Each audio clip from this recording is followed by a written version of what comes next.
Programme চলছেন। আবারও কিন্তু দেখা যাচ্ছে যে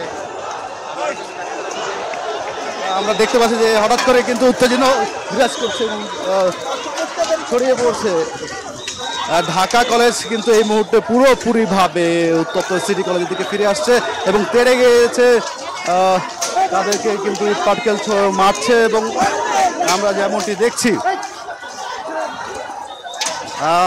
দেখছি যে পুরোপুরি কিন্তু একবারে রণক্ষেত্রে পরিণত হয়েছে।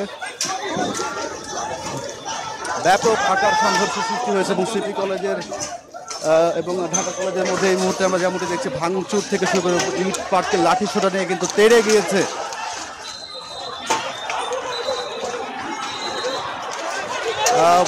ভয়ঙ্কর একটা রূপ নিয়েছে আর কি।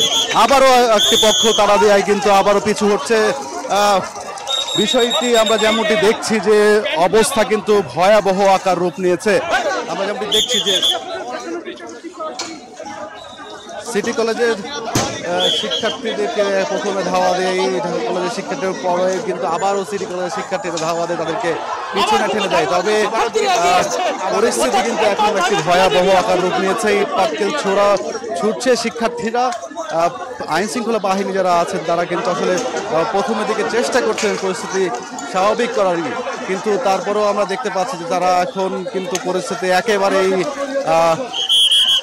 নিয়ন্ত্রণের বাইরে চলে গিয়েছে। ঢাকা কলেজ আবারও কিন্তু সিটি কলেজের দিকে হামলা চালিয়ে সামনের দিকে এগোচ্ছে এবং কলেজের যে ভবন রয়েছে সেই ভবনটি কিন্তু এই মুহূর্তে ভাঙচুর করতে ইট পাটকেল করে যে সকল গ্লাস রয়েছে, জানালার গ্লাস, সেগুলো কিন্তু ভেঙে ফেলছে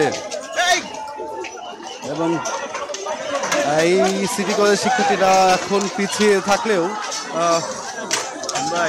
তারা কিন্তু সামনের দিকে আবারও এগোনোর চেষ্টা করছে। আমরা দেখতে পাচ্ছি যে ঢাকা কলেজের শিক্ষার্থীরা এই মুহূর্তে যে এই যে এবং সিটি কলেজের যেসব ভবনটি রয়েছে সেই ভবনটি কিন্তু ভাঙচুর চালাচ্ছে এবং আবারও কিন্তু সিটি কলেজের শিক্ষার্থীরা কিন্তু ঢাকা কলেজের দিকে তেড়ে আসছে এবং এতে করে দেখা যাচ্ছে যে আবারও কিন্তু বড় ঢাকা কলেজ পিছিয়ে পড়েছে।